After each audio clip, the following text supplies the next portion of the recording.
good evening, everyone, and welcome to Metta Centre. Importantly, good evening to all the Venerable Sangha, to Ajahn Geoff, to Ajahn Keng, to our Dhamma friends, ladies and gentlemen. Welcome to 2 days of teachings. We have today where we will be going through a Dhamma talk as well as opportunities for Q&A.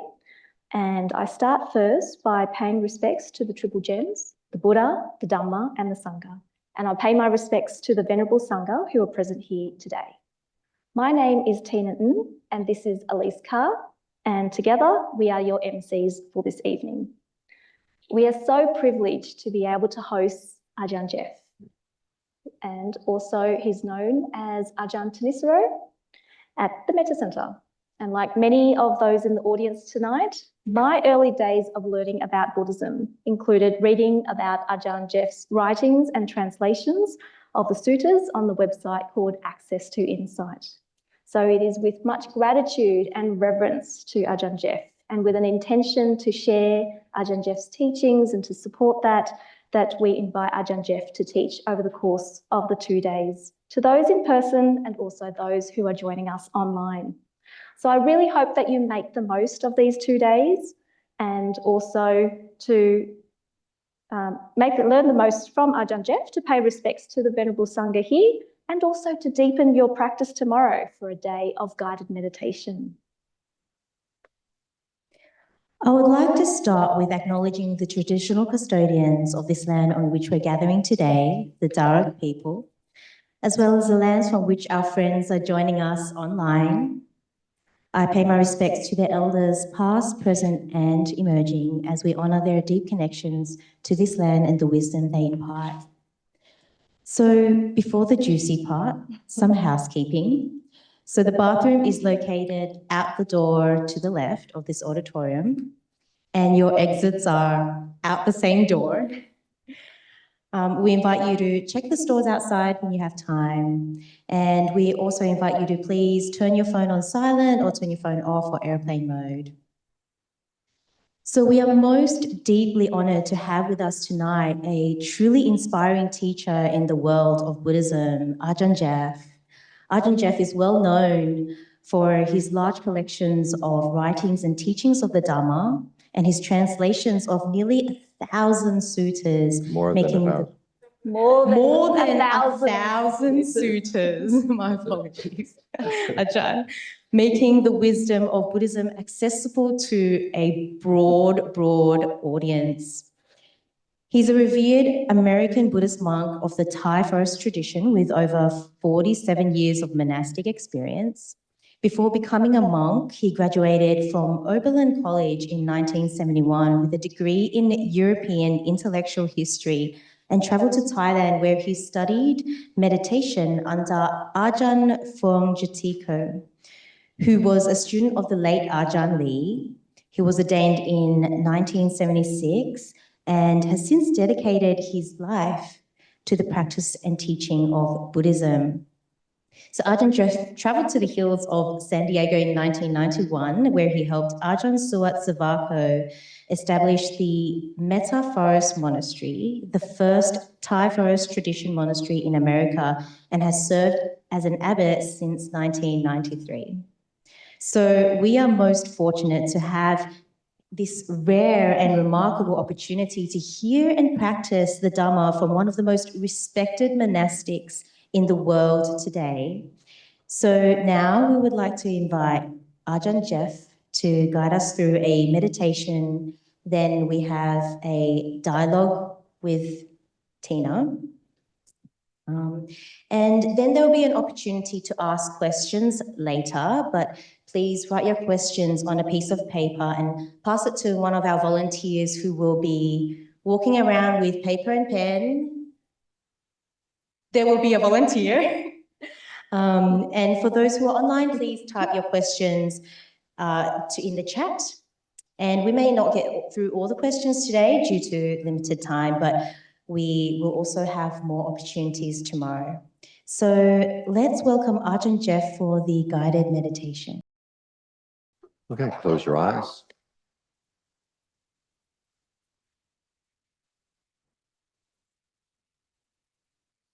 And think thoughts of goodwill. Goodwill is wish for true happiness. And because true happiness comes from developing qualities within you, your true happiness doesn't have to conflict with anyone else's. Which means that when you wish true happiness for yourself, it's not a selfish thought.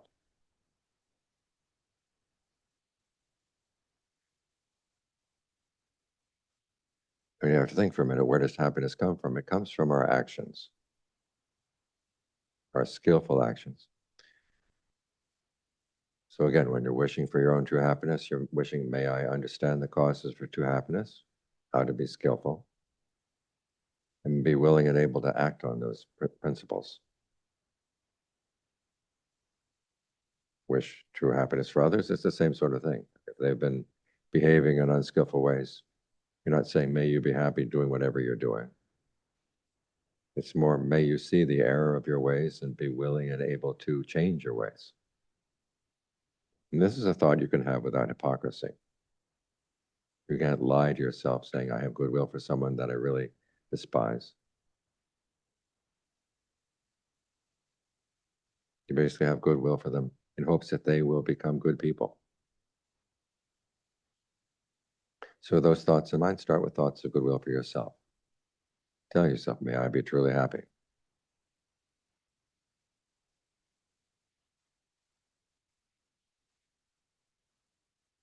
And then extend the same thought to others.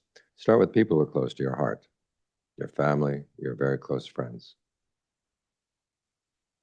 May they find true happiness too.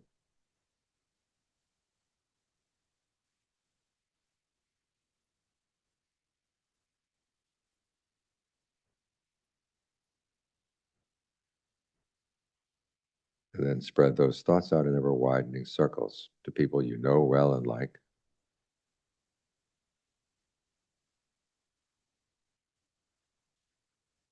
To people you like even though you don't know them so well.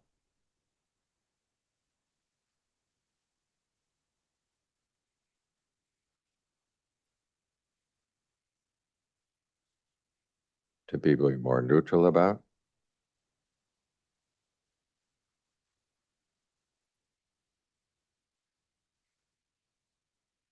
And to people you don't like.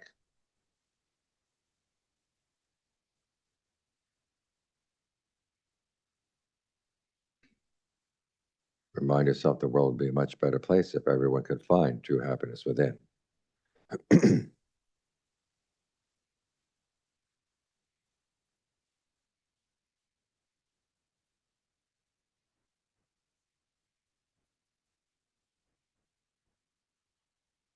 And spread thoughts of goodwill to people you don't even know.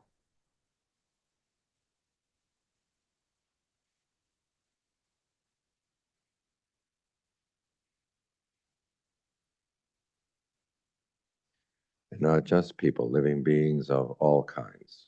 East, west, north, south, below and above, out to infinity.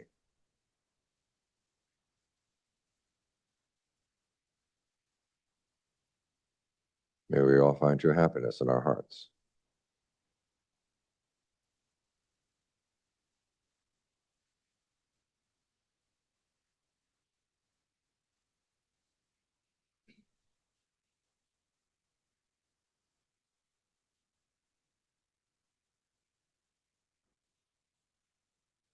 Now bring your attention to the breath. Take some good, long, deep in and out breaths. And notice where you feel the breathing process in the body.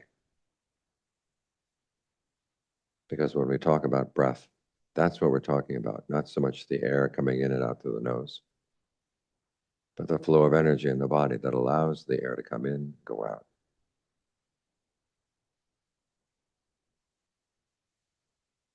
Notice where you feel it most clearly. Often we say to watch the breath, but it's more a case of feeling the breath. Let the breath bathe the body.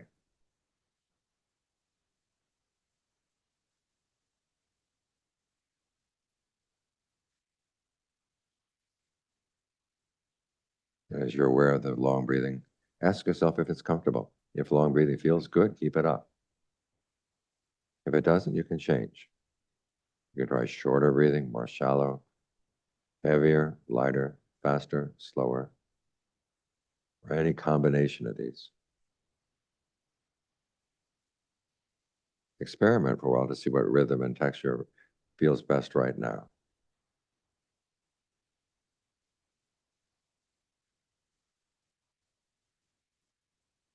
When you find something that feels good, stick with it until it doesn't feel so good anymore, because the needs of the body will change. So adjust the breath as those needs change.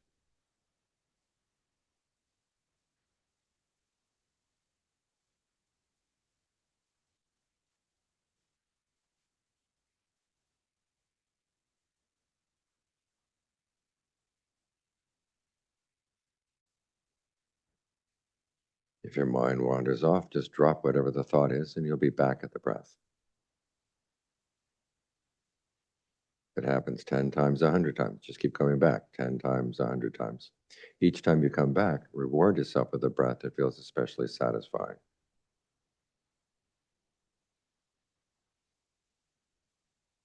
And when you've had one really satisfying breath, why stop with one? Just keep it up.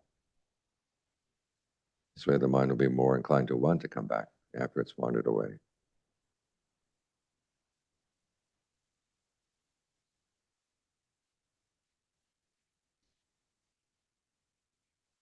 As for any pains in the body, don't pay attention to them just yet. First, see how you can make other parts of the body as comfortable as possible by the way you breathe.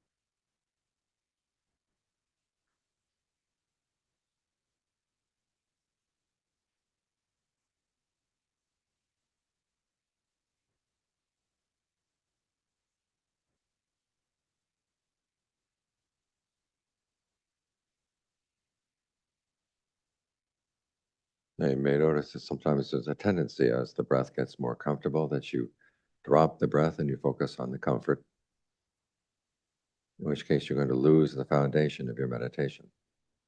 So the next step is to try to be aware of the whole body as you breathe in, the whole body as you breathe out, to counteract that tendency. And a good way to build up to that whole body awareness is to go through the body first, section by section,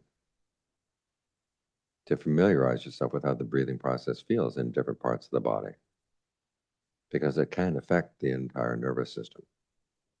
So start down around the navel.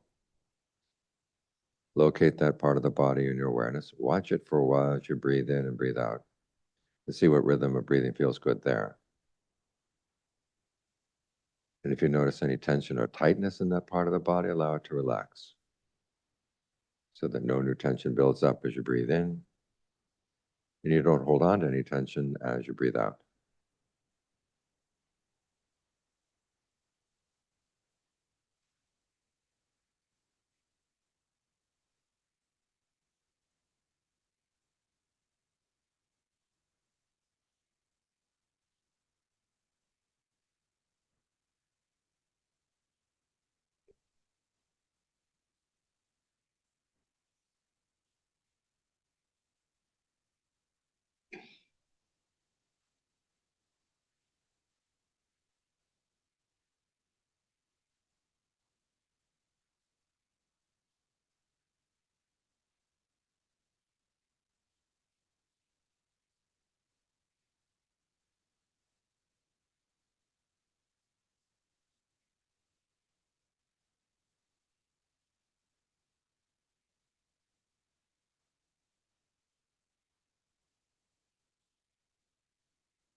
Now move your attention up to the solar plexus and follow the same 3 steps there. 1, locate that part of the body in your awareness. 2, watch it for a while as you breathe in, breathe out to see what rhythm of breathing feels good there. And then 3, if there's any tension or tightness in that part of the body, allow it to relax.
Then move your attention up to the middle of the chest and follow the same steps there.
Now move your attention up to the base of the throat.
And then move your attention to the middle of the head.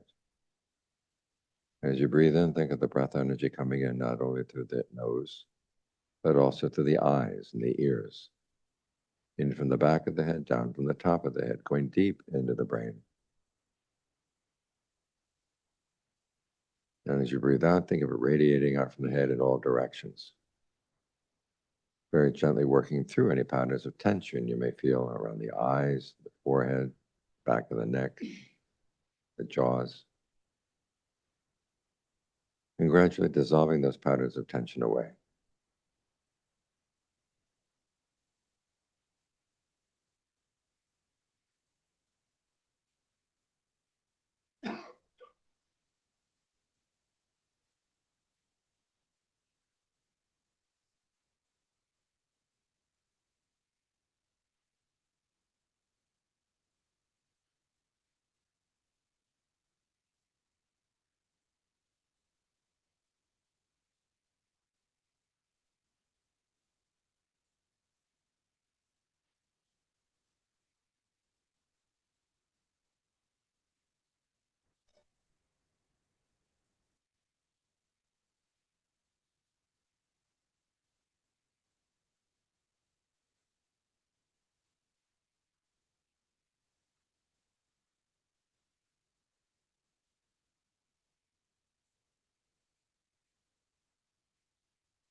And move your attention to the back of the neck, right at the base of the skull. As you breathe in, think of the breath energy entering there from the back, then going down through the shoulders, the arms, past the wrists, the hands, out to the tips of the fingers. And as you breathe out, think of it radiating out from all those parts of the body into the air.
As you get more sensitive to these parts of the body, if you notice that you're holding more tension in one side than the other, see if you can relax that side to bring things into balance. And then if you can keep it relaxed all the way through the in-breath, all the way through the out.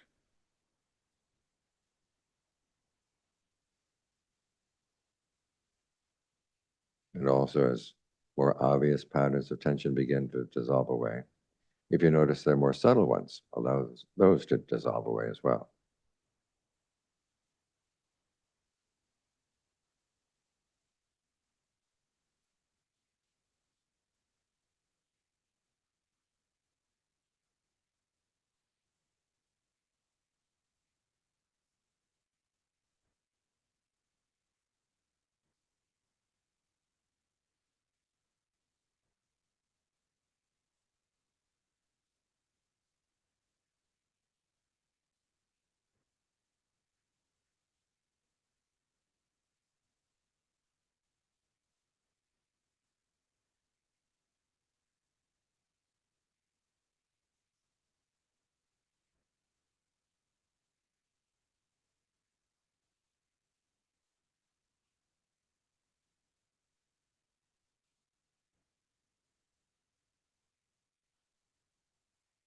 Now keeping your attention focused to the back of the neck. This time as you breathe in, think of the breath energy entering there. And then going down both sides of the spine, down to the tailbone. And as you breathe out, think of it radiating out from the entire back into the air.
And here again, if you notice you're holding more tension in one side of the back than the other, allow that side to relax. See if you can keep it relaxed all the way through the in-breath, all the way through the out. Bring things into balance and to straighten your spine.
And bring your attention down to the tailbone. As you breathe in, think of the breath energy entering there and then going down through the hips, the legs, past the ankles, the feet, down to the tips of the toes.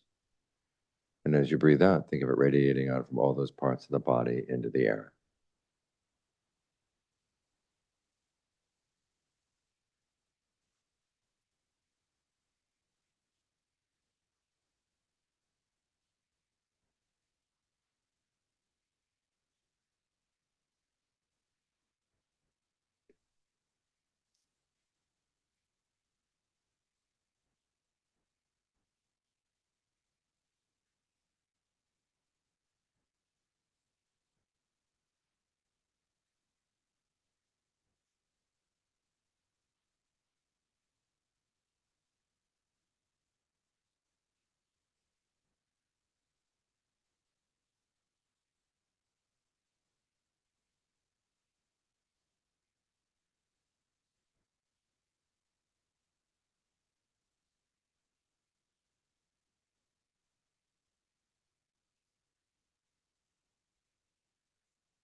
And here again, if you're holding more tension in one side of the body than the other, allow that side to relax.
Now, it completes one cycle in the survey of the body. If you're meditating on your own, you could go through the body as many times as you like, at whatever pace you like. But for right now, choose any one spot in the body that seems most congenial to focus on. Allow your attention to settle there, and then from that spot, you spread out to fill the whole body. So you're aware of the whole body breathing in, the whole body breathing out.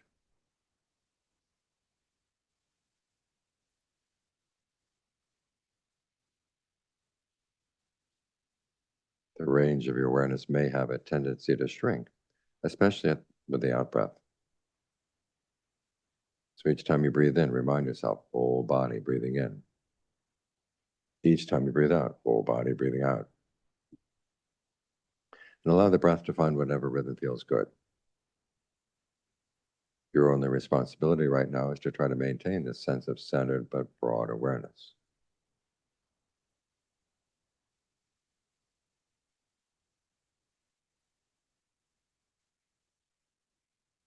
Like a spider on a web.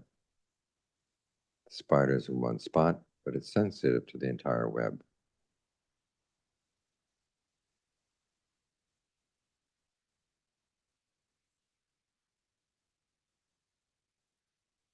This type of awareness is foundation for all insights that will arise. But at the time being, don't worry about the insights. Try to make sure that this foundation is strong.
Now, before you leave meditation, remember there are 3 steps to leaving well. The first is to stop and reflect on the past session. And ask yourself, was there any one point where the mind seemed especially centered, especially at ease, especially concentrated? Where were you focused at that point? What was the breath like? And what had you done leading up to that point? If you can remember, try to recreate those conditions the next time you sit down to meditate. And see if you can get the same results. If you can't remember, then try to be more alert the next time you meditate. It's through reflecting on your meditation like this that it becomes a skill.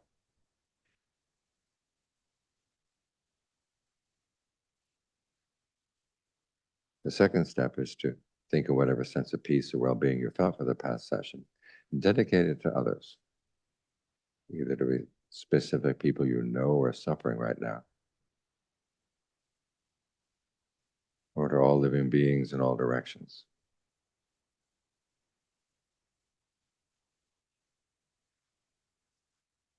May we all find peace and well-being in our hearts.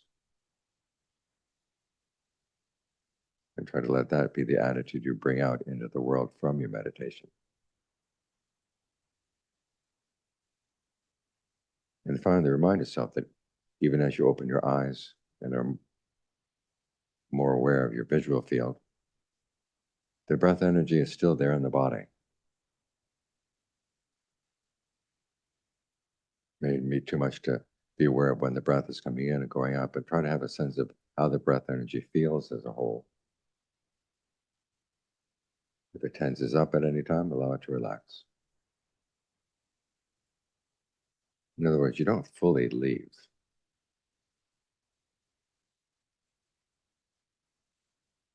It's like keeping a dog on a short leash. If you keep the dog on a long leash, you allow it to wander whatever it likes. It winds the leash around trees, around bushes, around people's legs, around benches. When you try to bring it to you, then it's a long process of unwinding the leash. But if the dog is on a short leash, it's right there. You're going to have that same quality of the mind. You're with the breath as much as you can as you go through the day, with a sense of well-being, sense of nourishment, sense of energy. And then when the time comes to sit and meditate the next time, you're right here.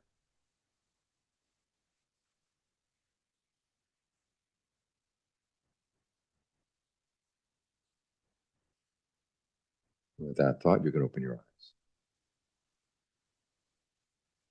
eyes. Ajahn, firstly, thank you for the meditation. It was very good to be able to start first with the meditation before the Dharma dialogue. And thank you for the opportunity for this dialogue as well. So this dialogue, what we want to explore is some common questions that people may have about Buddhism. And perhaps to start off with, we can do meditation as a topic. And especially because we do have the day of practice tomorrow as well. So with meditation, what are some good things to know for practitioners about meditation to help them? Okay, the first thing to know is what mindfulness means. Often it's interpreted as being an open, accepting state of mind, aware of whatever comes into your senses. And it's not how the Buddha defines the term. The canon is defined as the ability to remember, keep something in mind. And in this case, when you're meditating, you're trying to keep one topic in mind. The Buddha lists basically a whole series of things that could be the topic. And at the same time, you're also trying to put aside any distractions with regard to the world. So mindfulness is not broad and accepting. It has a narrow focus. You're focusing on one topic, and anything that would get in the way of that topic, you try to put it aside. Now, to do that requires 3 qualities. There's mindfulness itself, which is the ability to keep something in mind. Alertness is when you're very clear about what you're doing and the results that you're getting from what you're doing. And then finally, a quality called ardency, where you're trying to do it well. In other words, if you realize you're trying to stay with the topic and you're not there, you've got to come back. If you are there, you try to be as sensitive as possible to how to stay. And when the Buddha talks about mindfulness as what he calls a governing principle, mindfulness has an agenda. You're trying to develop good qualities in the mind and abandon unskillful qualities. Whatever qualities you have that are good, you try to maintain them. So you're not just watching things coming and going, you're actually trying to give rise to skillful things and prevent them from going away. So it's a more active process than is sometimes understood. Because that's also something some people don't understand, because that we think meditation is just doing nothing. But it seems it's a lot more active than that, isn't it? Well, yeah. Because it's, as I said, the basic principle is that you are trying to develop some concentration. Mindfulness and concentration are not that radically separate. When you look at how the Buddha explains mindfulness and concentration in their relationship, mindfulness comes first, leads into concentration. The Buddha talks about the topics of concentration being the process of establishing mindfulness, and that mindfulness is made pure in the higher levels of concentration. So they go together. When you think about the images that the Buddha uses to illustrate this, on the one hand, there are the images that give you a sense of focus, such as there's the story of the quail and the hawk, where this hawk swoops down, picks up a quail, carries it off. And the quail laments, "Oh, if only I hadn't left my ancestral territory, this hawk would have been no match for me." And the hawk says, "Well, it was your ancestral territory." And the quail says, "A field where the stones turned up by the plow." And the hawk says, "Okay, go down there. Go stand on a stone, but you won't escape me." And so the quail goes down, stands on a stone in a field. And the hawk swoops down, and the quail sees that the hawk is coming at it full speed. It hides behind the stone. And the hawk crashes its breast on the stone and dies. The Buddha says what this illustrates is that when you are wandering outside of your topic of meditation, okay, Mara can get you. But if you're inside the topic, then you're safe. So you're not just being open and accepting of all things. You're trying to keep the mind focused. And then at the same time, you're trying to notice, well, what does the mind like? And here the Buddha gives the image of a cook. The cook is hired by a king. Now the king is not going to say, "I like this, I don't like that." The king is going to expect the cook to notice what he likes. In the same way, your mind doesn't come with a label saying, "I like long breathing, I like short breathing, I like body contemplation, I don't like the breath," whatever. You've got to notice what your mind likes to settle down with. So it's an active process. You're doing something. And the final illustration of that is the image of the gatekeeper. There's a sutta where the Buddha compares the practice to a fortress on the edge of a frontier. And you have the soldiers inside the fortress, and you have their weapons, and you have the walls, and you have the moat and everything. And the gatekeeper is mindfulness. And the duty of the gatekeeper is to keep out the enemy and to allow the friends in. So you're being very picky about who's coming in, who's going out. The same way, mindfulness encourages skillful qualities and discourages unskillful qualities. This is what you're trying to keep in mind. When something comes into the mind, is this going to be a hindrance to my meditation and concentration, or is this going to be a help? Now, I've seen someone explain this by saying, "Oh, the mindfulness doesn't have to do anything, just as the gatekeeper doesn't have to do anything, just sits there." The fact that the gatekeeper is at the gate, that discourages other people from coming in. In Australia, do you have mannequin policemen? No. In America, they don't like taxes. And so in order to save money, instead of having a real policeman parked in a police car by the side of the road, they will take a mannequin, dress it up as a policeman, to try to keep try to discourage speeders. It works the first time. You drive past, you go, cop car, and you slow down. But the second, when you're driving past, hey, that's not a policeman, that's a mannequin. So at that point on, you just drive as you like. So mindfulness has to be more proactive. It has to be to stop unskillful qualities. Thank you, Ajahn. And speaking about the different topics that we can use, is there any preference over one topic over another? Because sometimes people also find it difficult to choose which topic suits them. Or is it more of an individual thing depending on people's characters and personalities, etc.? It's more of an individual people's characters and personalities, etc. In other words, you have to notice, again, what you like to settle down with. Ajaan Lee, who was my teacher's teacher, recommended you take the breath as your home base because of the meditation topics related to the body. It's the one that you can adjust most easily, that you can make most comfortable. There was a case in the canon where some monks were doing body contemplation and they got so disgusted with their bodies that they ended up committing suicide. The Buddha who'd been on a retreat for a while came out and said, "Whoop, where's everybody?" And so when he called together the remaining monks and said, "Look, when unskillful qualities come into the mind, go to the breath." But again, some people find the breath hard to focus. So in which case you might use a meditation word like Bhutto, you repeat that. Or you can do body contemplation, think of the 32 parts of the body. Or if you don't like any of the 32 parts in a standard list, you can try some other parts. There are plenty of parts of the body that you can contemplate. The people find that it's easiest to settle down with thoughts of goodwill, compassion, empathetic joy, equanimity. So it's an individual matter. Yeah, Ajahn. And earlier you were talking about mindfulness. I know you use the term sometimes mindfulness 2.0. Could you elaborate a bit more about that? Okay, well, I have a student in America who's a psychotherapist who works with a lot of people in the movie industry. And she likes to have them use mindfulness as part of their treatment.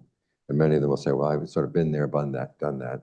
And the mindfulness that they've been exposed to is this kind of just learning to be accepting and be equanimous about whatever comes up. And she said, well, that's the first step. The next step is learning how to do something with what you've noticed is coming up. I mean, the first step is useful for people who tend to be in denial. Something unskillful comes into their mind, they say, no, that didn't happen. So you have to learn how to admit that it's there. Once it's there, you don't just let it stay there. You've got to do something about it. That's 2.0. And is that connected then with right effort and the fourfold of that right effort? Right. I mean, look at the way the Buddha sets up the path. You have right effort as the first of the concentration factors. To, you have to generate desire to get rid of unskillful qualities and to develop skillful ones. And then you bring in mindfulness. And in mindfulness, right effort, that turns into this quality of ardency of trying to do it well.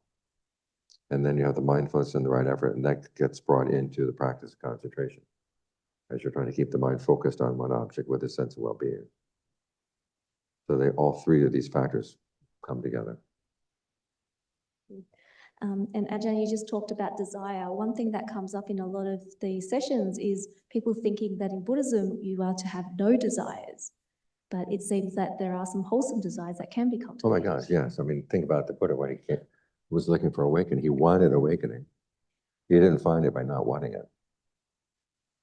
And when you look in the past, he talks about right effort. And the first thing he says with each of the types of right effort is you generate desire to get rid of what's unskillful in the mind, to develop what's skillful. There's another list of dhammas that's called the basis for success. And it starts with desire. Concentration based on desire and right effort. Ajahn, speaking about desire and wanting to improve, can you talk about that in conjunction with the theme of contentment? Okay, the Buddha teaches contentment with regard to food, clothing, shelter, medicine, the requirements of life. But he said that the secret to his awakening was that he was discontent with skillful qualities. Well, not just unskillful qualities. If his level of skill hadn't reached the ultimate level, he was still not going to be content with that. So contentment is one of these teachings where you have to know when to apply it and when not to apply it. There is a tendency to say the Buddha taught letting go, and then you just let go of everything. Or he taught contentment, you're content about everything. And he was not that simplistic. Is the practice all about letting go of everything? Well, first you have to develop good qualities before you let them go. I mean, ultimately, there is a final letting go of everything. But the image the Buddha gives is of taking a raft across the river. You're trying to get from the dangers on this side by getting over to the safety to the other side. Now, there's no Nibbana yacht that's going to come over and pick you up and take you over. So you've got to make a raft, and you make the raft out of the twigs and leaves and branches and vines on this side of the river. And then he says they put the raft in the river, and then you hold on, and you kick with your feet, and you splash with your hands, and you work your way across to the other side of the river. Then you let go of the raft. But if you let go of the raft in the middle of the river, you just get swept down the river. Ajahn Chah has a nice simile. He says, it's like you come back from a market, you're carrying a banana in your hand. And someone asks you, why do you have the banana? You say, I'm going to eat it. Are you going to eat the peel? No. Then why are you carrying the peel? And he says, with what are you going to answer the question? And his answer has two levels. The first level is, he says, you answer through desire. You have to come up, you have to desire to give a good answer before you can give a good answer. And then secondly, the answer is, the time hasn't come yet to let go of the peel. If you let go of the peel now, the banana turns into mush in your hands, and then you can't eat it. So there are things you have to hold on to. The wisdom's really important in all of that. Right. Mm. And related to that, what about acceptance? Because that's also a theme that comes up very often in Buddhist circles. Okay, if you heard the talk last night, you're going to hear that again. But basically, the Buddha doesn't talk about accepting that many things. I mean, the one thing he accepted the most was invitations. But he says you have to learn how to accept the fact that there is pain in the human condition, that there will be people who will say harsh, mean, nasty things to you, that when someone has died, you accept the fact that they've died. And then when you realize that you've done something bad and unskillful in the past, you have to accept that fact, not deny it. And then ask yourself, okay, what can I do so I don't repeat that mistake? And in each of these cases of acceptance, the Buddha doesn't simply have you say, well, I just got to put up with this. With pain, he teaches you how to deal with pain so that you don't feel overcome by it, even really heavy pain. With nasty words, his piece of advice is, when someone says something nasty to you, one, remind yourself that this is normal for human speech. When people criticize you, sometimes they criticize you meaning well, sometimes they don't mean well. Sometimes they say true things, sometimes they say false things. Sometimes they'll say useful things, sometimes they'll say useless things. This is normal. So when someone says something nasty and ill-meaning and untrue to you, you say, okay, this is a normal part of human speech. My teacher had a student one time who found herself a victim of a lot of gossip. And so one day she went to meditate with him. During her lunch break, he would teach in Bangkok sometimes. And she had this vision of herself in a hall of mirrors, reflections going off in one direction, reflections going off in the other direction. And she had this sense that, she had been probably a victim of gossip many, many times in many, many lifetimes. And it just felt more and more oppressive. So she went to see him and asked him for some advice, thinking that he would give her some comforting advice. He said, no, it's your fault that you were born as a human being. What did you expect? This is the human realm. You checked into the wrong realm. So you learn how to accept that. And the other thing that Venerable Sariputta recommends is that when someone says something nasty, just tell yourself, an unpleasant sound has made contact at the ear.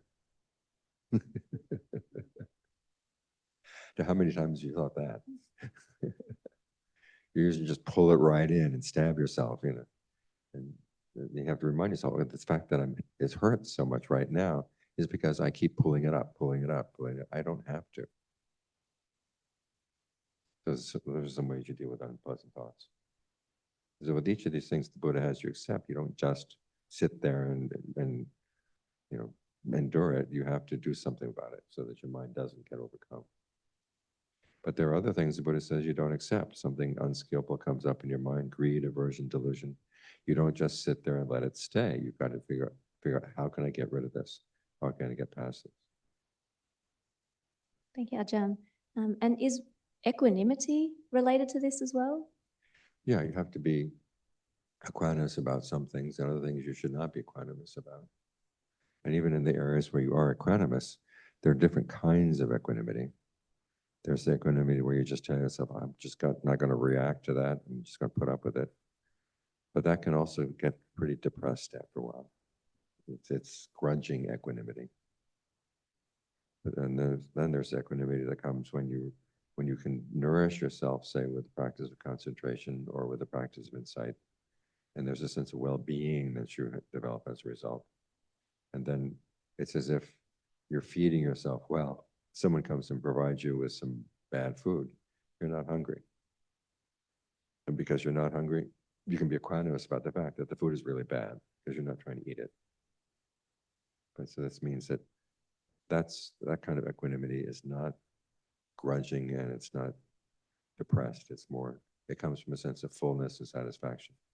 And that's the kind of equanimity that the Buddha is recommending.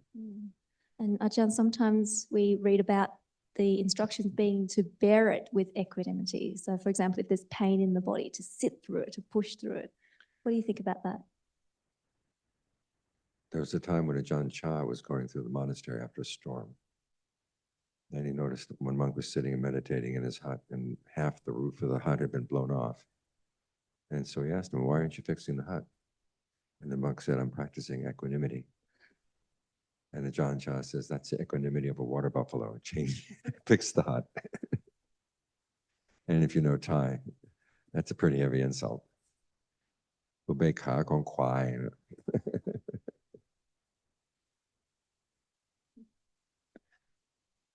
Ajahn, another topic that's often misunderstood is about karma. So just exploring a bit more in terms of karma, do we have firstly a karma account with merit, demerit? Okay, let's back up a little bit. A lot of times when people think about karma, they think about, okay, what we're experiencing right now in the present moment is a result of past karma. You can't do anything about it. You just have to accept it. And the Buddha never said that. In fact, that's one of the few times when he would actually go out and pick fights with other teachers. He found out there were teachers who saying everything that you experience is a result of past karma. He would say, are you really teaching this? They said, yes. Do you realize you're leaving people unprotected and bewildered? Something comes up in their minds and they can't do anything about it. I mean, his analysis of what we experience is that some actions give results right away. The action starts, the result starts. If the action stops, the result stops. Other actions have results that go over time, which means that any one moment you're experiencing the results of past actions plus your current actions. And your current actions can make a difference. The image he gives is of a big hunk of salt. You take that hunk of salt and you put it into a small cup of water. You can't drink the water. He said, this is when your mind is narrow and small-minded and the results of past bad karma come. You're going to, you're going to feel the pain intensely. But if you broaden your mind through the practice of the Brahma Viharas, through the practice of getting more skillful about how to handle pleasure and pain, he says it's like having a broad river of water. You throw the same hunk of salt into the river, you can still drink the water because there's so much more water. So the cup and the river stand for your state of mind right now. So the state of mind you have now can make a huge difference in how you experience the results of past karma. What this also means is that you don't have one karma account, and what you see right now is not the running balance in that one account. You have a whole field full of karma seeds, and some of them are going to be sprouting now, some of them are going to sprout later, some of them have already sprouted and died. But you also have the choice of which ones you're going to water. So you can encourage certain things. You have certain potentials. Like you can be sitting here this evening, you could have been sitting here focusing on the pain in your body as much as you wanted. And you come away from the experience, this is a really miserable meditation. But you have the choice, okay, there are potentials for pleasure. Let's focus on those instead. So you make the most of the good potentials that you've got. We had someone come to the monastery one time. She brought a friend who had never meditated before. We were sitting outside on what we call our outdoor classroom, which is a place where you have little platforms under the trees. And after an hour, it had been a pleasant hour. The breeze was nice and cool. It wasn't too hot, wasn't too cold. We were in the shade of the trees. And the friend comes out of meditation and says, I have never suffered so much in my life. So it depends on which potentials you're focusing on. That's a really beautiful answer, and that's like life as well. Right, right. I Mm. mean, it's the lessons you learn in meditation are meant to be used in life. We teach you to breathe comfortably. Well, you can breathe comfortably while you're undergoing surgery. You can breathe comfortably when you're really angry at somebody. I mean, it's useful to take your emotions apart. See, this emotion I have right now, like anger, part of it has to do with the way I breathe. Part of it has to do with the way I talk to myself. Part of it has to do with the perceptions I'm holding in mind. I can change those. Yeah, Ajahn. Another topic, may I dare to use the F word, faith. Could you explain about the role of faith in our practice? Okay. I usually don't use the word faith. We use the word conviction more because it doesn't have so much baggage. But it comes down to the same thing. There's a lot that the Buddha teaches that he can't prove to you beforehand. There are certain things you have to accept. I prefer to talk in terms of working hypotheses. The Buddha says to accept the fact that, okay, your actions can make a difference, accept the fact that they will have long-term consequences.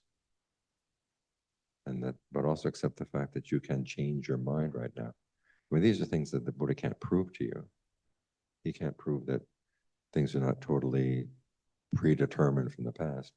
But he says if you believe in the idea that you are totally predetermined, you have no encouragement to try to develop anything in your mind. But if you accept as a working hypothesis that the training of the mind will make a difference, then you're much more likely to be able to practice. Would you say that as we continue to practice, that faith or that conviction is even stronger because we start to see the results of that It practice? gets confirmed over time. Mm. I had a student one time who had suffered a stroke.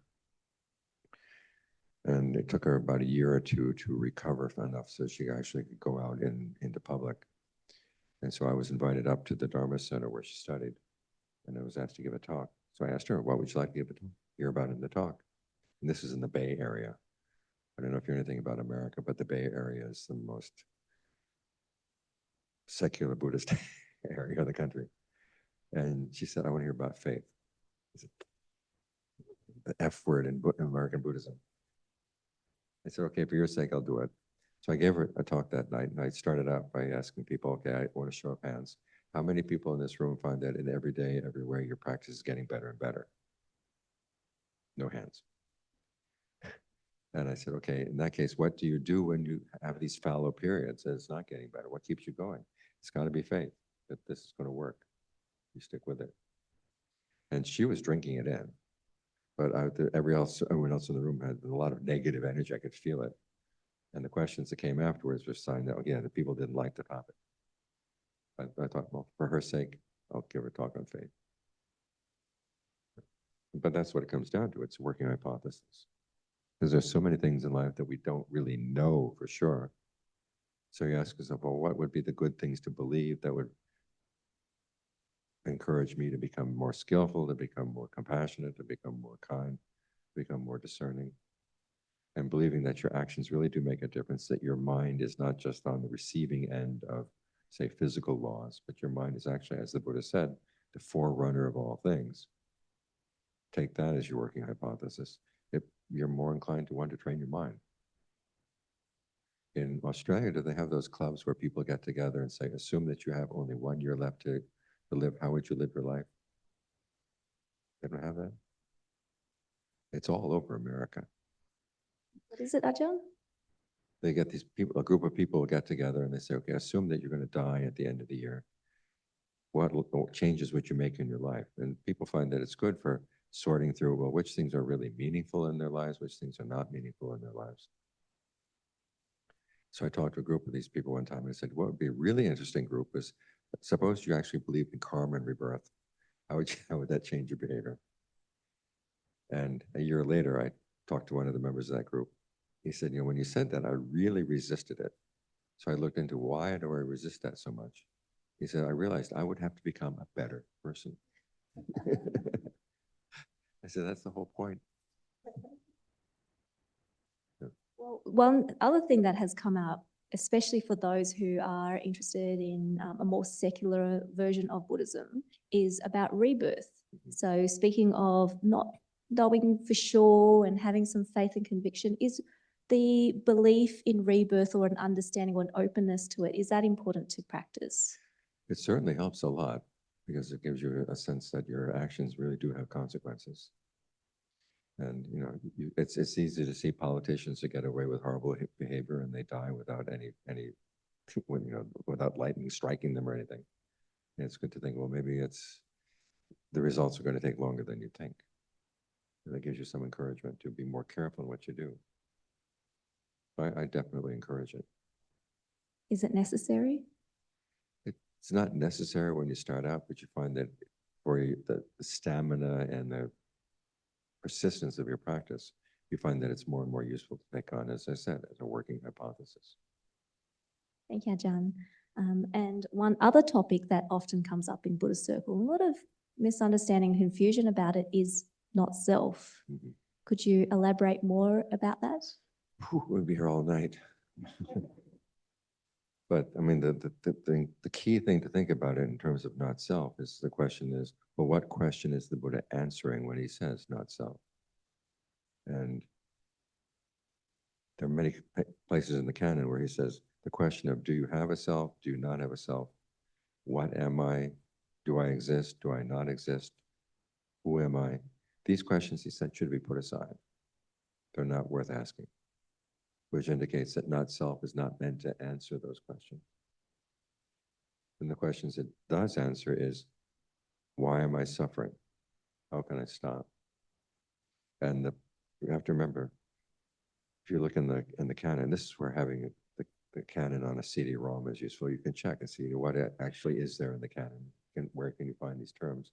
And you type in 3 characteristics, or the characteristic of inconstancy, characteristics of dukkha, characteristics of not self. They don't exist in the canon. The Buddha talks about inconstancy, stress, not self, as perceptions and as contemplations. But the question is, where do you apply the perception of not self, and where do you apply the perception of self? When is it? What kind of not self is skillful? What kind of self is skillful? You used to look at them as kinds of karma. The Buddha actually calls them the process of I making and my making. And then the question is, when is it worth your while to have a sense of self? Because the Buddha does talk about the self is its own mainstay. The self is what has to judge itself, it's its own actions. So you have a sense of self that helps you along the practice. Remind yourself that, yes, you are competent to do this. 2, you will benefit. And 3, you can actually gauge the results of what you're doing so you can be responsible for improving your practice. You need those 3 types of self. And you can create them as you practice. And then you find that the things that you need to identify with get less and less and less as you move along the path. And finally, then you get to the point where you realize that anything that is fabricated has to be let go. So you take the perception that all phenomena are not self, and use that to let go. And then you have to let go of that too, because that's a perception. So, and when you get to Nibbana, it's neither perception, neither self nor not self. Someone once asked Ajahn Mahabua, there was a controversy in Thailand many years back. There was a group that was called, I don't want to get the names, but they basically were saying that your nirvana is your true self. And then you got these other people coming out and saying, no, nirvana is not self. And it actually got in the newspaper. Can you imagine the Sydney newspapers writing a series of articles on whether nirvana is self or not self? It was happening in Bangkok. And someone asked Ajahn Mahabua, is nirvana self or not self? He says, nirvana is nirvana. He says, it's neither self nor not self. And the image he gave was that you use self and not self as a stairway to climb up to the house. But once you get to the house, you don't need the stairway anymore. Almost like you need that healthy sense of self before you start thinking about relinquishing it in an unhealthy way. Yes. And you also need a healthy sense of not self, which things you should disidentify with, which things you should be responsible for. So again, you have to see it in the light of karma. Thank you so much, Ajahn. Now we're going to open the floor to questions. Sure. So we have some time. For those who are here in person, if you have a question, we do have some volunteers who are coming around with some paper and pen, and you can pass those answers back to our volunteers who will pass them over to me. For those who are joining us online, you can pop your questions into the chat. And if you would like to stay anonymous in the chat, you can also just send it to me directly. So, Venerable, we have a few questions online. And by the way, if we can't get to all of the questions that people asked today, we do have a session for Q&A tomorrow as well. So Ajahn, in the practice of the 4 foundations of mindfulness, do we need to cultivate all of those foundations following the sequence, or can we just focus on one of them that we feel most inclined towards? Thank you. Okay, you're going to find that you give more weight to one than to the others. But when you're focused on one of them, that they all connect. In other words, you start with the breath. Feelings are right there with the breath. Mind states are right there with the breath. Qualities and dhammas are also right there with the breath. So you can choose move your focus off to the side a little bit, but it's all centered around the breath. So you focus on any one, and the others will come in and kind of join. So they're all related. They're all related, but you can maintain focus on one that you find the most congenial. Thank you, Ajahn. And another question, if we get on the raft, but think we have fallen off and feel like we are in turmoil and we're being washed away, how do we get back on the raft again? Climb up on the raft. I mean, the good thing about the Noble Eightfold Path is it's not a raft that gets blown down the river. It's right there. You can do it. Yes. I mean, the factors are right there. You just say, well, just pick up the factors again. The important thing is when you feel you've fallen off is don't say, I used to be really so good and I'm miserable now. Put the past aside and just start with step 1.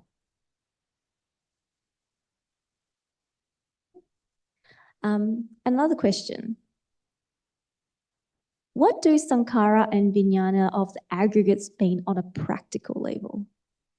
Okay, vijnana is your ability to be aware of things, consciousness basically. Whereas sankhara is this habit that we have of fabricating things. Now, on a practical level, you're constantly fabricating things. I mean, all the aspects of the path. Virtue is fabricated, concentration is fabricated, discernment is fabricated. These are things you have to put together. When the Buddha is talking about independent core arising, the 3 fabrications are the way you breathe, the way you talk to yourself, and the perceptions you hold in mind and the feelings that you focus on. Now, every emotion is composed of these things. Every state of mind is composed of these things. What we're doing as we get concentrated is to get more conscious of how we're doing these things, be more alert to the process, so we can see the process more clearly. Because if you do it in ignorance, you're going to suffer. If you do it with knowledge, it's part of the path. Thank you, Ajahn. Have some local questions? Yes, there are more questions. And for those here in person, thank you.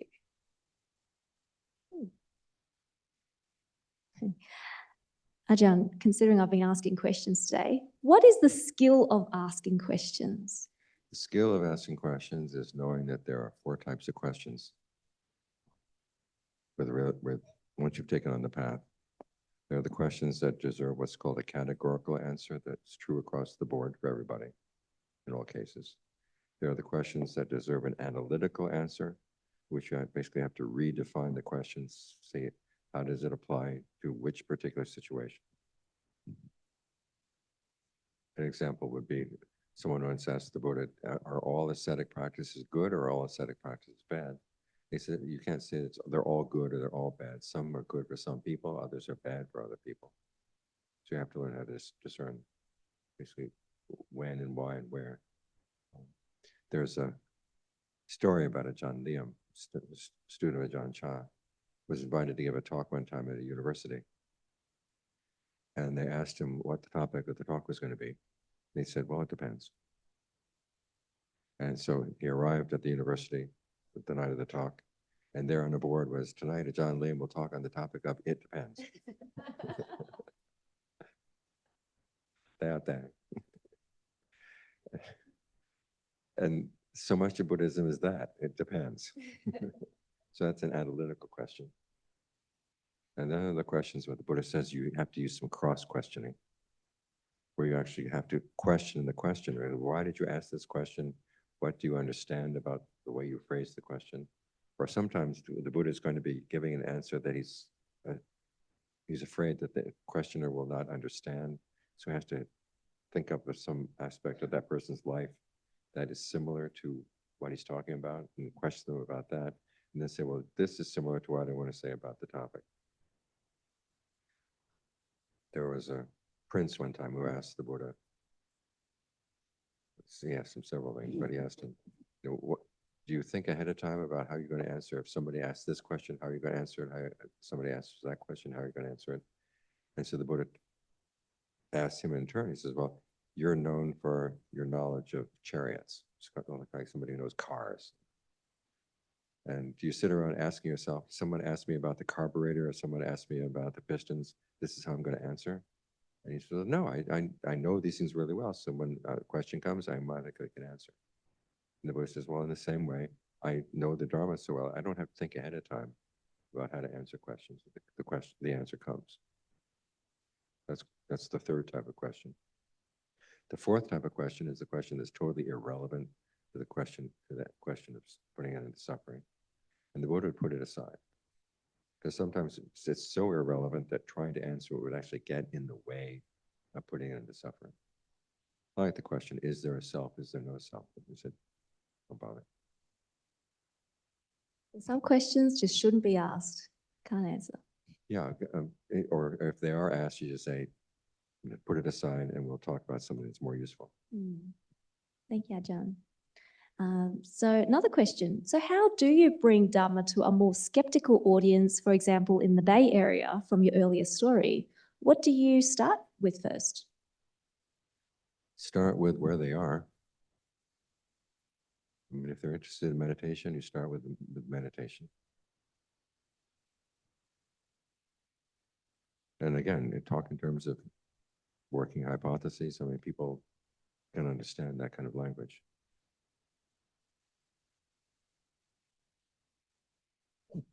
Earlier, we were talking about self and the healthy sense of the self. So someone has asked, how do we end self-blame, blaming others, ending blame for all?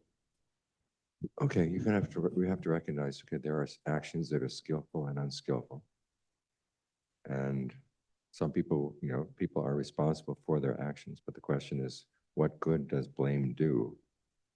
Beyond recognizing that a certain action is unskillful. And say, okay, if I've done that in the past, I want to make sure I don't repeat that mistake. But if I sit there and just in self-blame or in a lot of remorse, that's going to actually weaken me. So I shouldn't be engaging in that kind of thinking.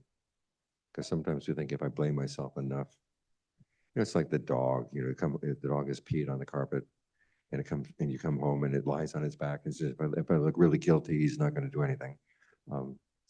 Our minds sometimes think like that. And that's not a healthy approach.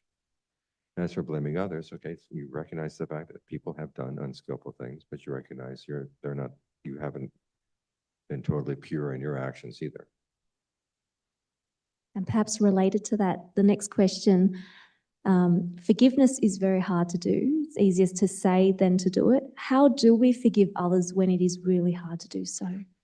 Okay, well, ask yourself, what does forgiveness mean? Does it mean that you have to love the other person? No. It means basically you're not going to retaliate. And that's a lot easier to do than trying to say, well, if I really forgive them, then I'll forget about what happens. Now, sometimes you remember what happens, but you say, I'm just not going to retaliate. Now, if you want reconciliation, that's something else. Both sides have to sit down and say, okay, you did this wrong, I did that wrong. We admit that we did these things wrong. And that way we can reassert the fact that we have some values in common, that we recognize a mistake as a mistake. And if you do that with respect, you show respect to the other person, then you can have reconciliation and the friendship can be patched up. But sometimes reconciliation is impossible. One side may want it, but the other side doesn't. In which case you say, well, okay, I just forgive the other person and move on. And Ajahn, is an act of forgiveness also an act of generosity? It's one of the kinds of generosity, yeah. And it should be the easiest. It doesn't cost any money. But so much of your ideas about yourself, your ideas about the other person that get pretty entangled. So it's good to sit down and sort of think them through first. What would I gain by retaliating against this person? Well, nothing. Better off just to forgive and then move on. Thank you, Ajahn. And on the topic of generosity, someone says, in my contemplation, I came across the depth of generosity. I was told that generosity is synonymous with nibbana. What profound truth that is often misunderstood or not often talked about? So generosity being synonymous with nibbana. Nibbana.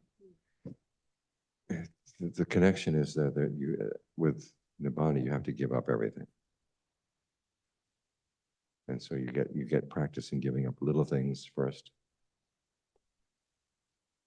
And you get to the things that are harder and harder to give up, but they become easier to give up. Until finally you get to the point where you have to give everything up. So it's not synonymous, but it's on the road there and teaches you a habit that's going to be good all the way along the path. Thank you, Ajahn. So again, talking about relationships with people, someone has asked, how can I approach indecisiveness about trusting people in a healthy manner? So the Buddhist approach to trusting people. My time with Ajaan Suwat and Ajaan Fuang showed me that the Ajahns didn't trust people easily. Yeah. Did they have to prove themselves to him? They had to prove themselves. Like if I was going to be Ajaan Fuang's attendant, I had to prove myself for a couple of years before he took me on. So but then again, there's what's called healthy skepticism and unhealthy skepticism. Unhealthy skepticism doesn't want to make the effort to know. Healthy skepticism is, okay, I don't know about this person, but I do want to know more about them. That's how you overcome indecisiveness. Okay, Ajahn. I can tell you a story. Sorry? I can tell you a story. Yes. The question came up one time about how to test teachers. I said, you've got to test your teacher to see if you can really trust them.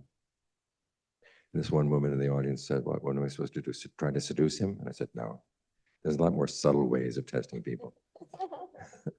And I said, like when you were dating, didn't you ever try to get the other person angry at least once to see what their anger was like? The room blew up. How can you do that to people? That's, and I said, if you're going to live with somebody, you want to know when this person gets angry, what are they like, right? But it was considered unfair. Thank you, Ajahn.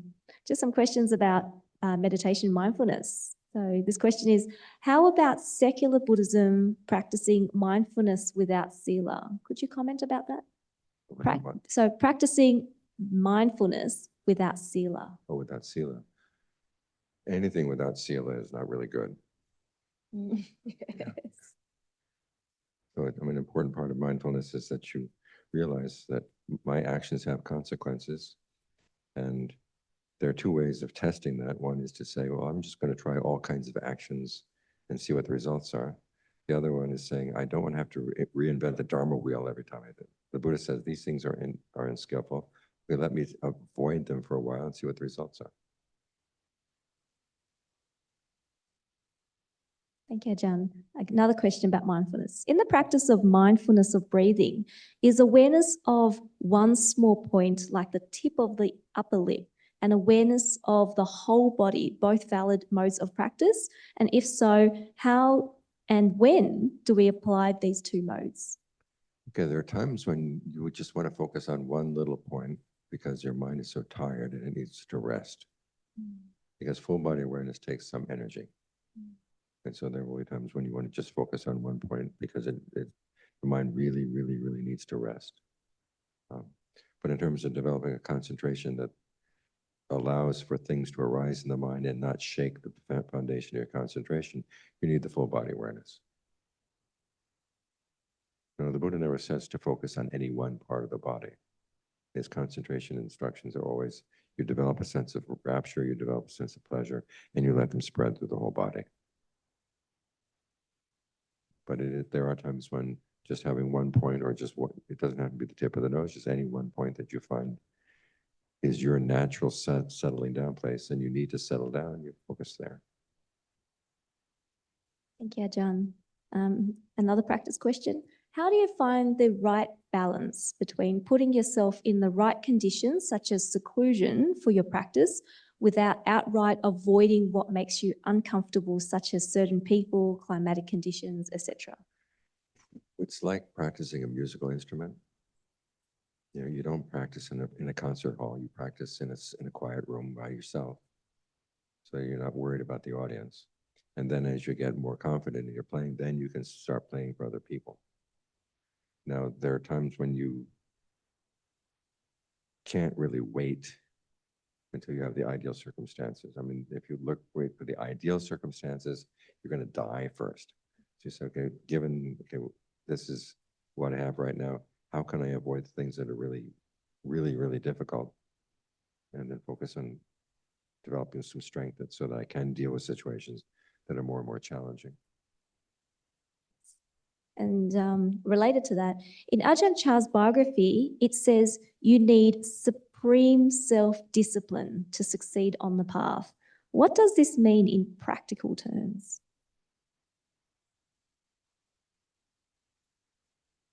When you tell yourself you're going to get up at 4 a.m. to meditate, then you get up at 4 a.m.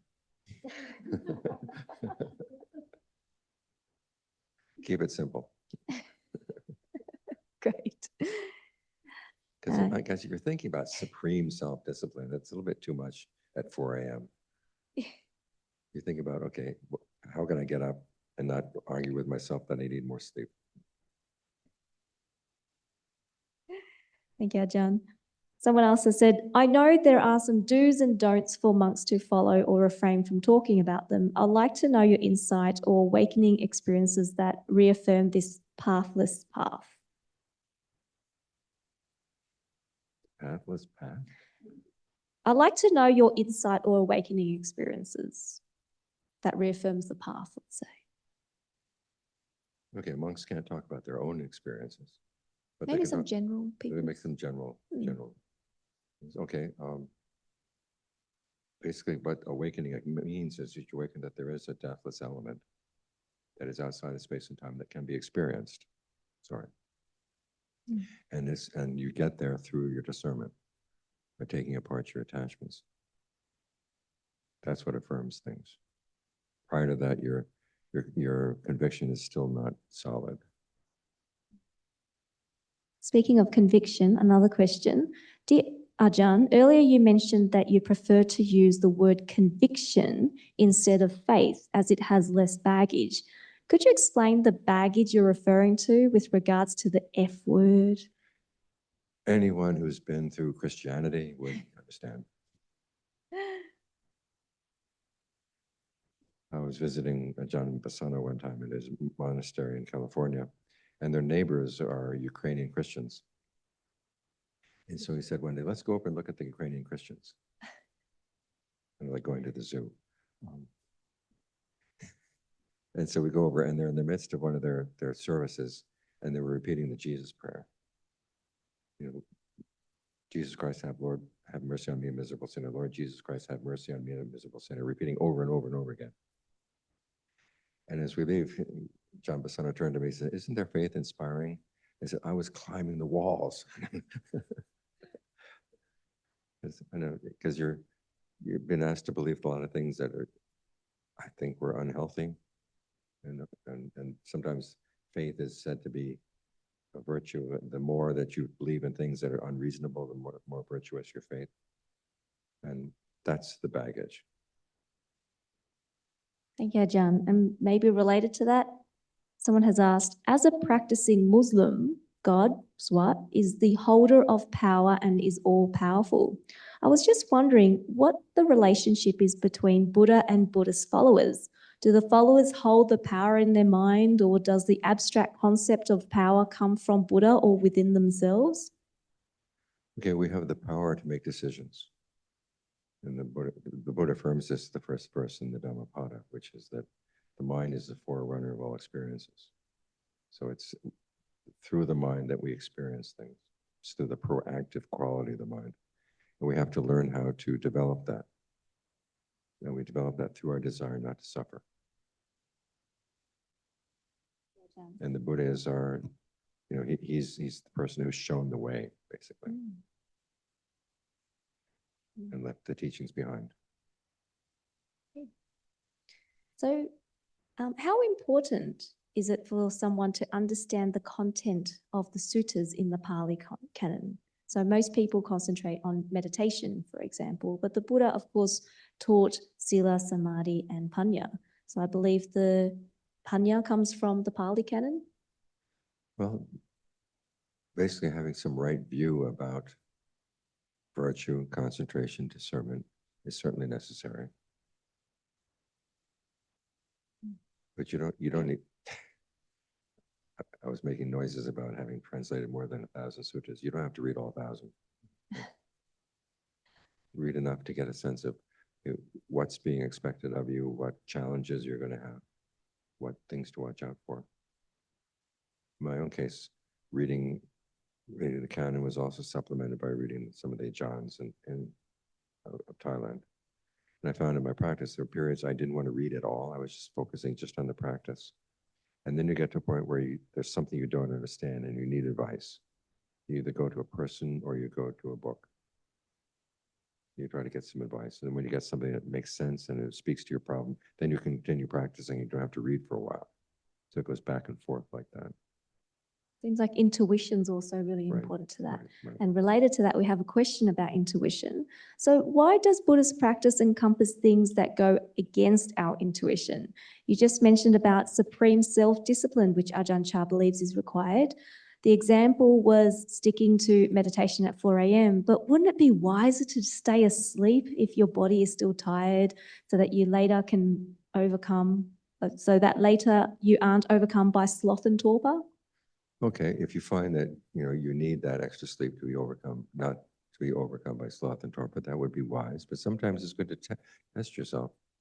So maybe you're just telling yourself lies so that you can sleep more. And also you find that, okay, you get up and you meditate, and if the mind is really, really still, it's actually more nourishing for the body and more nourishing for the mind than those extra 2 hours of sleep. And another question, what kind of breathing is useful when you can't sleep? I found when you can't sleep, breathing through your whole body, or sending thoughts of goodwill to all beings and not telling yourself, I'm doing this to get to sleep, I'm just doing this because it's a good practice. In other words, you don't tell, I'm doing this because I want to get to sleep, because otherwise you get frustrated if you're not sleeping, but your meditation is good. Well, your meditation is more important than your sleep. And in Anapanasati, at which time in our sit should we contemplate the later instructions such as impermanence and relinquishment? What, at minute 45? And then when you find that it's relevant to what you're doing. Like if there's a particular problem in your life, or a particular Dhamma issue you want to contemplate, give yourself an hour to meditate and then say at the end of the hour, I'm going to bring up this issue and contemplate it. But make sure that you've got good solid concentration before you pick up the issue. And this is one of the things you can't determine ahead of time. Sometimes you see that you're stuck on something or you're attracted to something and you realize, okay, this thing that I'm attracted to, I'm lying to myself about it, which is why I'm attracted to it. And so seeing how impermanent or unreliable it is. And that I prefer the translation of inconstant to impermanent. Because a lot of things that are impermanent, it's good they're impermanent. You're sick, it's good that this illness will go away. But inconstant is related to the word anicca, which is the opposite of nicca, and nicca means constant. You think of things being inconstant, i.e. they're unreliable. And you realize, I've been relying on something that is unreliable. And then you let go. So Ajahn, you've spoken about anicca, earlier you spoke about anatta, so maybe we'll just finish it off. Dukkha, now you also translate that differently as well as stress. Could you explain more? Because often people hear dukkha as suffering as a translation. Well, the word dukkha covers the whole range from stress up through severe suffering. And so the question is, which of those translations is best for any particular circumstance? I'd like stress for certain reasons. One is there are states of concentration where there's no suffering, but there is stress in maintaining that concentration. That's something we want to see. Two, I knew a newspaper reporter in Thailand one time, American, who asked me, why do Buddhists talk about suffering all the time? I don't suffer in my life. They said, are you stressed? Oh, lots of stress. Yeah.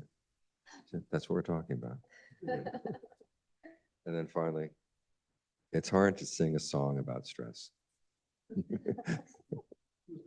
It's hard to romanticize stress. So it's very skillful as a translation. It's very Right, right. relatable. Thank you. Okay, another question. Someone has said that with the session today, it's full of insight, deep teachings, but it can be quite overwhelming sometimes for people when there's different topics and different points. So the person would like to ask you for some suggestions on how to best learn Dhamma with a happy and relaxed heart. Huh.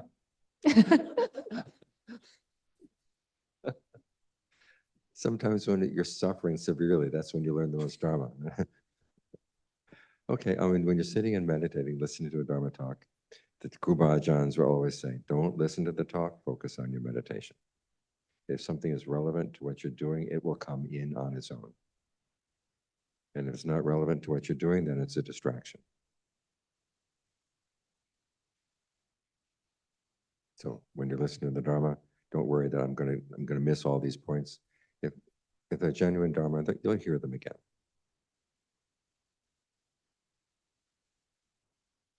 Thank you, Ajahn. Another question. As a student of medicine and future physician, there is increased practice of Buddhism with Western psychotherapy. How does Buddhism play a role in therapy? Is it more so letting go of the past or facing it and delving deep into one's actions? That would be the topic for a whole talk. But a lot of it is that with every method of therapy that works, the best methods are the ones that get you in touch with your body at the same time that they're getting in touch with states of the mind. And so Buddhism's help would be one, in getting in touch with the breath energies in the body so you recognize them and are sensitive to them and see how they relate to particular states of mind. Buddhism is also useful in teaching of this quality of being able to step back from your states of mind and observe them in action, which you're going to need for therapy. The best therapists are the ones who have a positive attitude towards Buddhist teachings. I have some students who have undergone therapy and they found that the therapists have a negative attitude towards a lot of the Buddhist teachings. And they said they had to stop seeing those therapists. They had to find somebody else.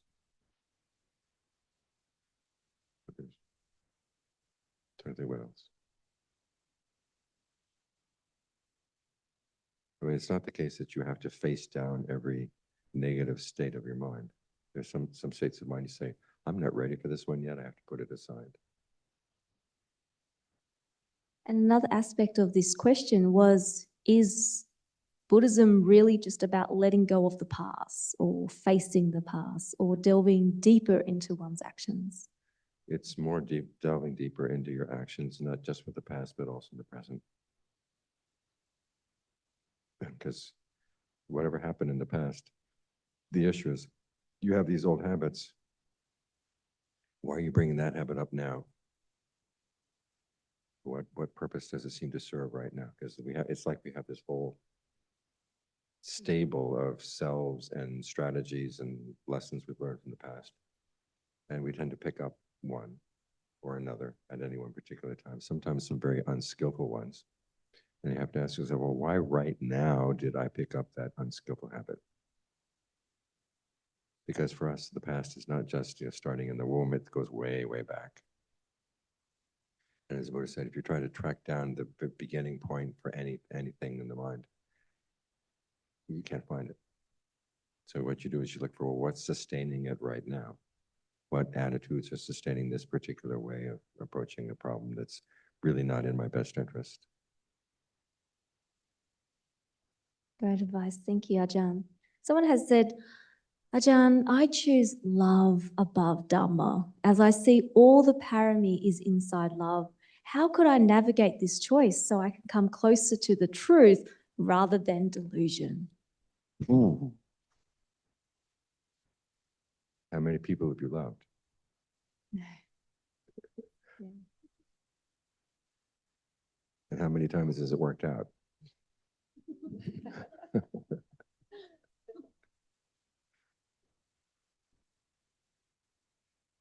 How much more do you want to suffer?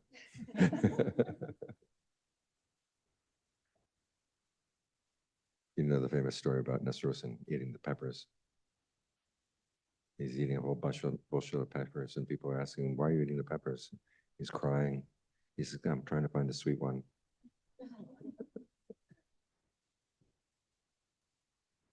As you can see, I'm pretty cynical about love. I'm sorry. Thank you, Ajahn. Someone has said, Kruba Ajahn, at 50 years and after 20 years of learning of the Dhamma, 10 of which from listening to Ajahn, they feel they have no real progress. Should this person seek a locally trained monastic as our meditation teacher in person, rather than just listening randomly to many teachers of the Forest Sangha online, such as attending this session? Yeah, find a teacher you trust. I mean, learning in person is a lot more effective than learning over the internet. And speaking of progress and regress, someone has asked, Ajahn, as a worldling, how do we reprogram ourselves with satta, faith, to avoid regressing 100 steps in remorse with every 10 steps progressing in our practice? Ooh.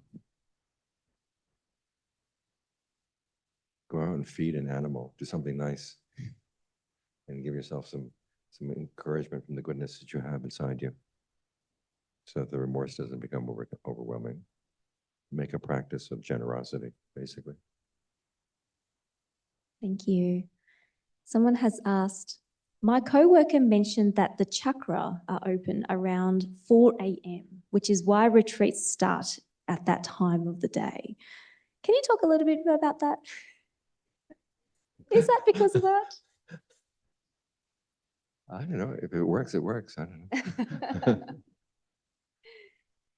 Okay, someone has said, how do we know monks who claim to have the divine eye and talk with devas and other beings are not hallucinating? Ask them why. Well, the divine eye is no guarantee of discernment. And the question is, I mean, the monks themselves have to ask the question, okay, what am I learning from this? Think of Ajahn Mun in the forest. And he would have devas coming and talking to him, and he realized that if he believed everything they were saying, he was going to go crazy. And so the question is, listen to the Dharma they teach. Does it fit in with what you know of the Dharma? And if not, just let it go. If it does fit in with the Dharma, then the next question, is this something I can actually test through practice? And if it's not, let it go. And then if it is, okay, test it to see what kind of results you actually get. Thank you, Ajahn. Someone else has asked, do you need a certain amount of good karma as a lay person before any possibility of succeeding as a monk? You had to have some good karma to become born as a human being to begin with. So you've got something good. So make the assumption, okay, it must have some goodness to me. And then just try to encourage it as much as you can. Thank you, Ajahn. Last question. Are you familiar with Albert Camus's philosophical ideology of absurdism? And if so, what do you think about it? It's absurd. And with that, we That end the was- session.